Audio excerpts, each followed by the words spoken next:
AI video has one massive problem: no control. Great shot, but wrong lighting? Start over. Perfect movement, but the wrong scene? Try again. But that just ended because Kling just dropped 2 new models this week that allow you to actually edit AI video.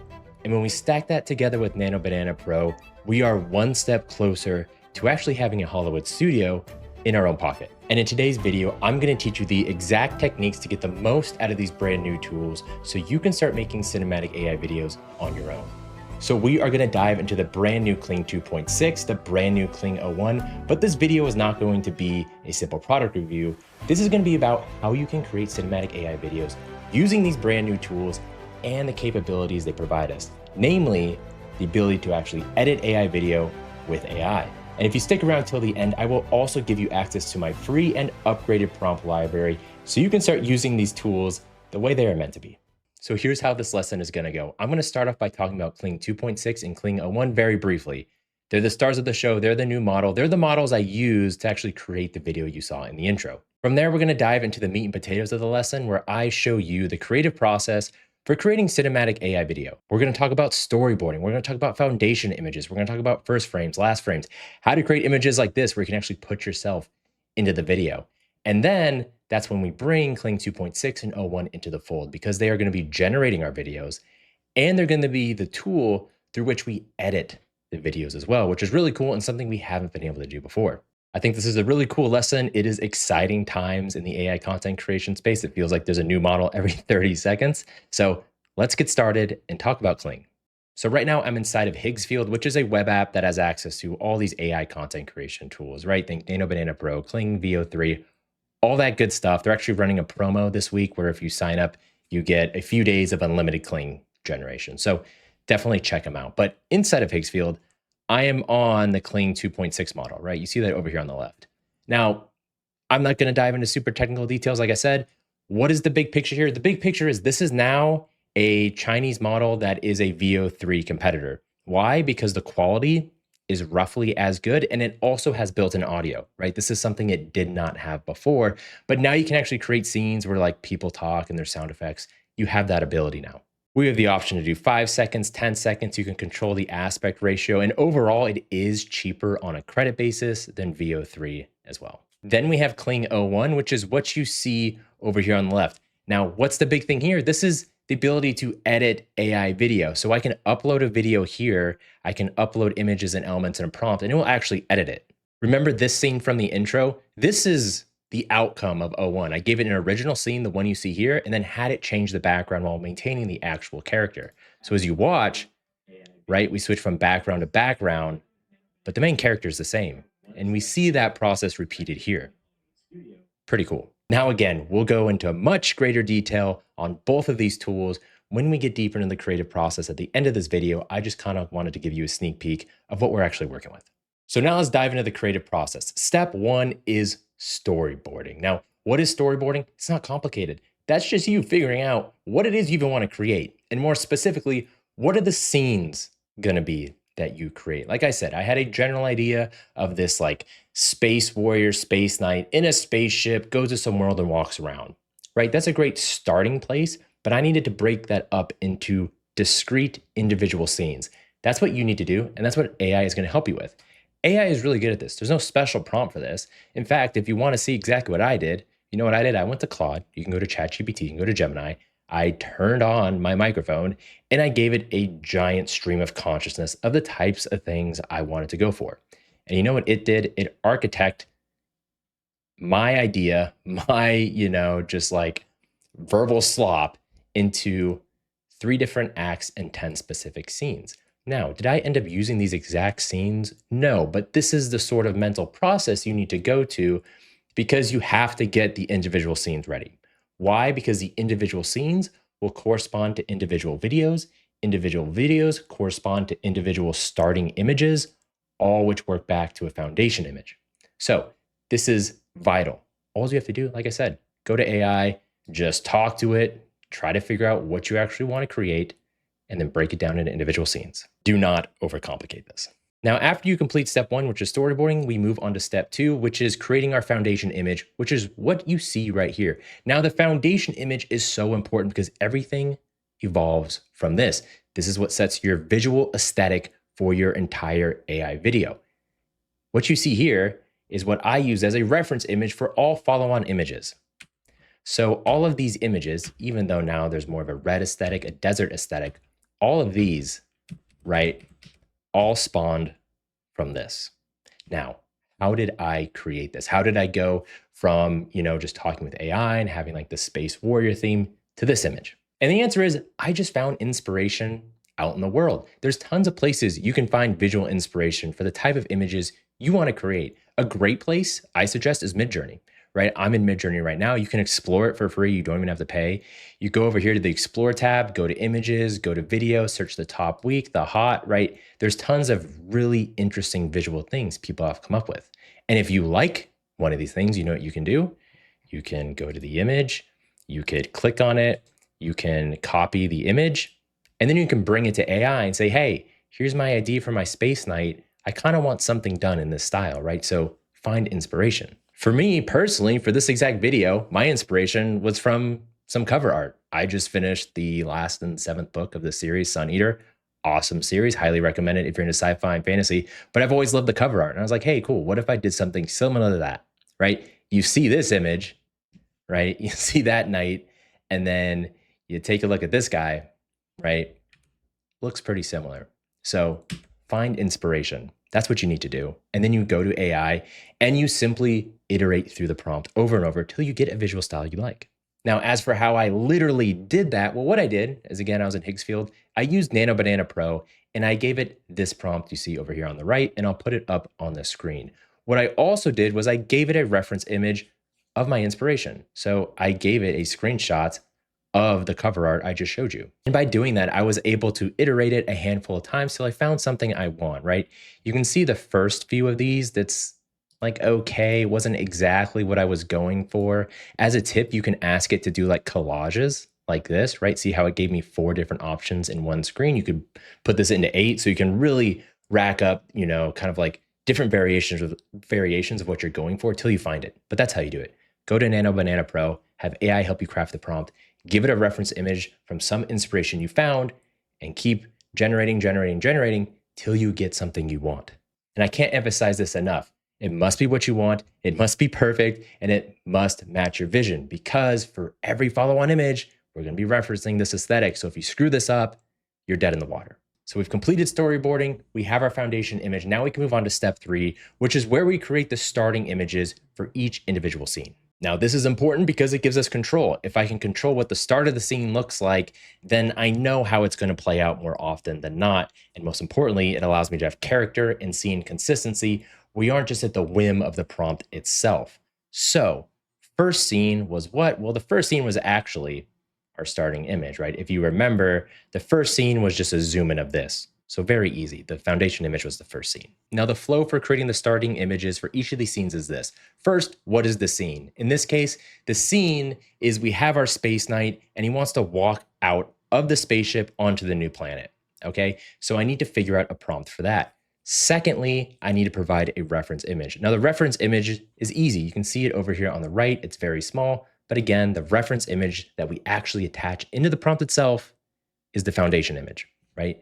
And by doing so, it automatically knows the aesthetic we're trying to keep, all that good stuff, right? I don't have to repeat myself constantly. But let's dive deeper into this prompt. How do we actually come up with a prompt? How do I actually articulate what I'm thinking, and how can I actually control the camera? Well, first of all, you will have access to the prompt library. There's a direct link to it inside of the free Skool on the pinned comment. Just follow that. Once you're inside the free Skool, just search for prompt library and it will take you to a link that brings you here. All this is it shows a bunch of different shots that you can use inside a prompt to get what you want. For example, right, if you wanted a, say, eye level shot, this gives you a prompt for an eye level shot.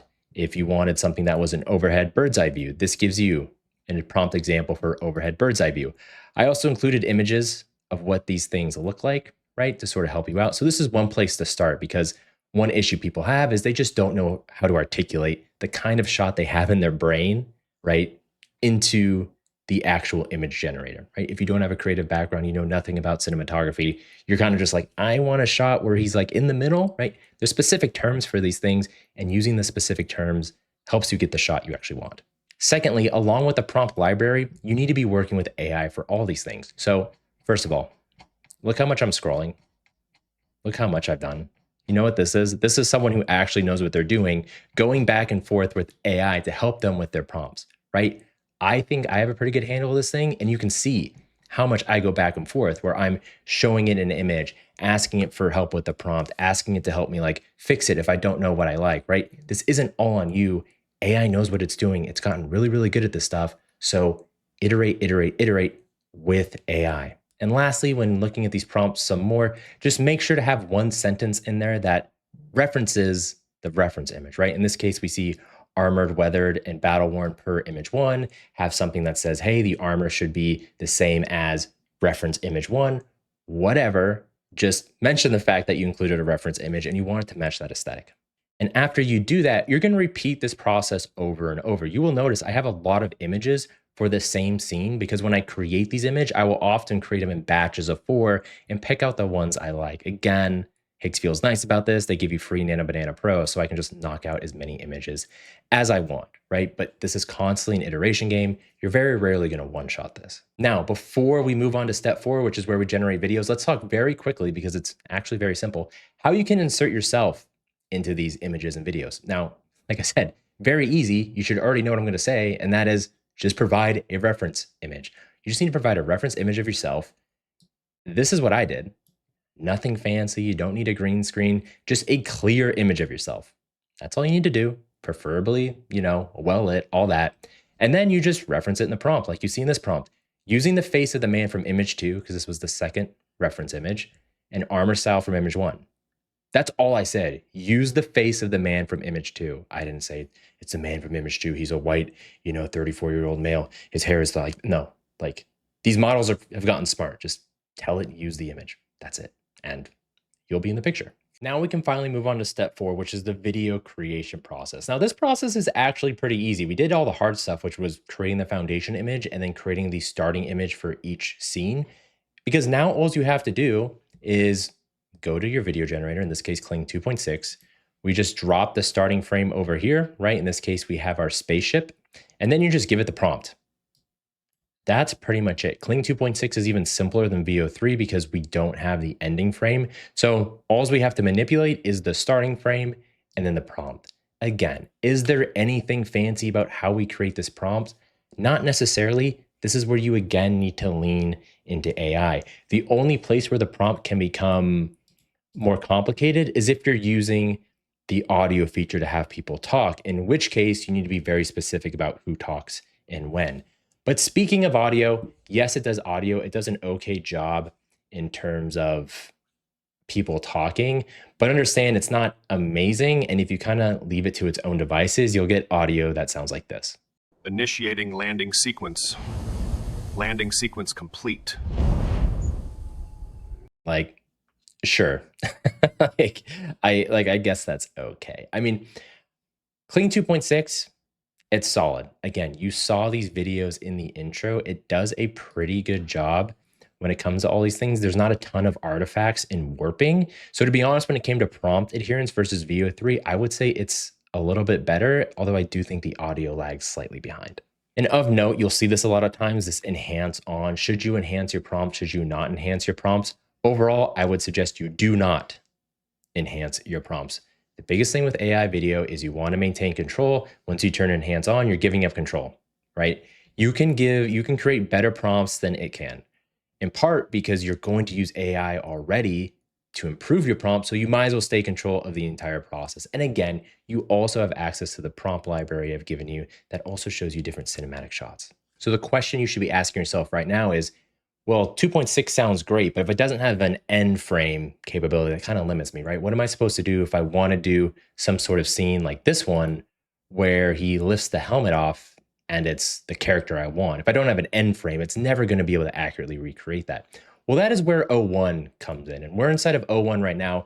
And O1 excites me a lot more than 2.6. Like, audio is great, but I think I always want more control, and that's what O1 gives me. So O1 does two things, right?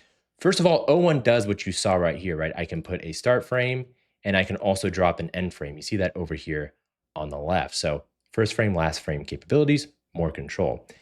I also have the ability, right? I can put inside the prompt. I have the ability to add elements. So you see this elements right here. This is similar to ingredients with VO3. So I could dump a bunch of assets into elements. It's not a frame, but I can say, hey, like throughout the video, have these things pop up. That's the cool thing. So you actually have a lot more flexibility in terms of O1, just doesn't do audio. But the really cool thing about O1 and what's having everyone go crazy is the fact that we can now edit videos inside a video generator. So how does this work? Again, talked about this a little bit before. We have our starting video. This one we see right here, me walking across the desert. Well, what if I like the motion of a character? What if I like certain things about the video, but I just want to change something here or there? Like maybe I don't like the lighting. I want it to be sunset, right? What we can do is we can take that video, as long as it's 3 to 10 seconds. I upload that video. I specify which segment I want, and then I just prompt it. Now you'll see here again, over on the left, you see where it says video 1, right? You can actually reference it in the prompt. So if I say at video 1, it knows what I'm talking about. So if I say, hey, video 1, change it to nighttime, and I run this, well, we'll get something where it's nighttime. I can also add images and elements. So let's say I added, right, another image of a night, right? And I could say, hey, add this night to pop up in the video. The thing is, this allows us to, instead of having to regenerate everything from scratch, I can keep things I like from the video itself and add certain things, change them, etc. Again, more and more control. And you see that in action right here. So what was the prompt I gave it? I took the last video you saw, I said, change the background in setting of video 1 to a frozen tundra, snow-covered terrain, pale blue sky, etc., etc. Of note with prompting, with Kling compared to VO3, you need to be more specific. More detailed prompts tend to give you a better result than VO3. I've noticed VO is starting to get pretty intelligent and you can get away with simpler prompts. Not the case with Kling. But, right, when we look at this, it's essentially the same video as before. We've just turned it into an icy tundra. Now, right away, for those of you with a keen eye, you will notice some changes, though. The fidelity overall has dropped. This isn't as clearly me. This is the same setting, right, almost to a T, but we've lost some of the, high definition, right? And small details have kind of gotten blurred out. And that's a result of two things. One, just the power of the model. And two, the further you get away from your main character that has a lot of detail, the harder it is for it to recreate the same detail. And let me kind of show you. Again, let's look at this video, right? We created this one just normally, right? Desert, tons of detail, looks great. What happens when we use O1 with it? Well, when we use O1, we notice it actually keeps the detail much better than the previous video where we were walking side by side. Why is that? Well, it's because we're much closer to the character and the details are way easier for the AI system to pick up. So when it comes to using O1 and having it edit videos, and there's a lot of detail, the further you get away, the more you're gonna get kind of that warping, blurring effect. The closer that detail is, the better chance it's gonna be able to grab onto that detail and actually maintain it. And the funny thing is this particular video, right, it actually maintains a lot of the detail. This is an edit of an edit, okay, which is pretty neat, right? You'll see this prompt, I say have the rocks in the foreground, match the black lava rocks in the background, because I actually used a different video for it. This was the video I used for that edit, right? This was the original edit. And again, the details stay the same. So you can see we did an edit of an edit and it did a pretty good job. So that's kind of how O1 works. There's a lot you could do with it, could deep dive a whole video on it,